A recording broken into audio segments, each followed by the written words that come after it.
Como a Alemanha se tornou tão forte mesmo depois de perder a Primeira Guerra Mundial, a ponto de em apenas 2 décadas estar poderosa o suficiente para entrar em guerra contra metade do mundo, a Alemanha perdeu a guerra em 1918 e foi forçada a se render após anos de combates brutais. O país foi derrotado, humilhado e completamente destruído por um tratado de paz severo. Esse tratado foi chamado de Tratado de Versalhes e ele piorou ainda mais a situação da Alemanha. Eles tiveram que ceder territórios, reduzir seu exército e pagar quantias enormes de dinheiro a outros países. A economia deles entrou em colapso. Os preços ficaram fora de controle. As pessoas não conseguiam comprar comida. Algumas estavam tão pobres que o dinheiro perdeu o valor. Era mais barato queimar cédulas do que comprar lenha.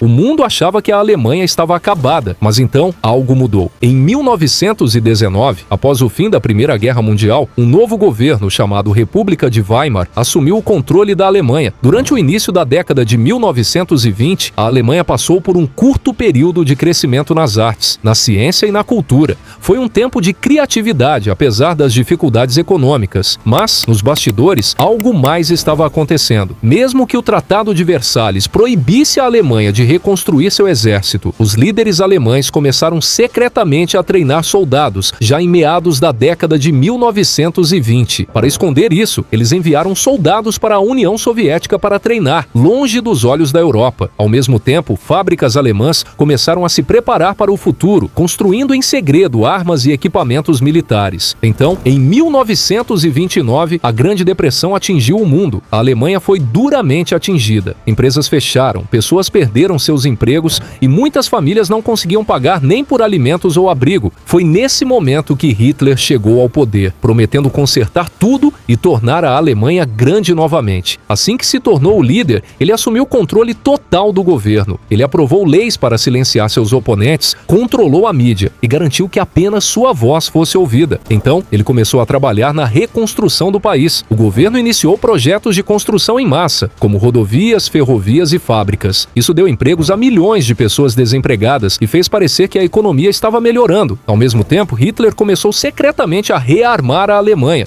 mesmo sendo proibido pelo Tratado de Versalhes. Fábricas que antes produziam bens do dia a dia agora fabricavam tanques, aviões e armas. As escolas ensinavam lealdade ao partido nazista e as crianças eram treinadas para seguir valores militares.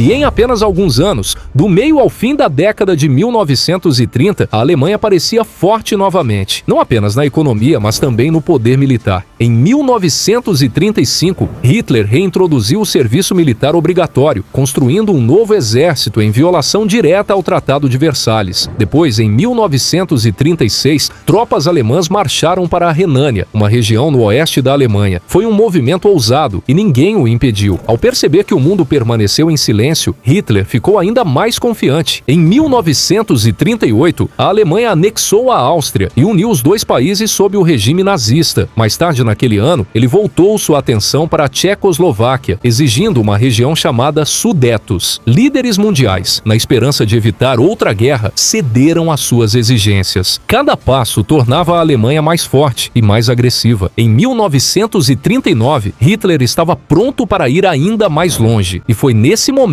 que a Alemanha invadiu a Polônia. E dessa vez, o mundo finalmente reagiu. E foi nesse momento que a Segunda Guerra Mundial começou oficialmente.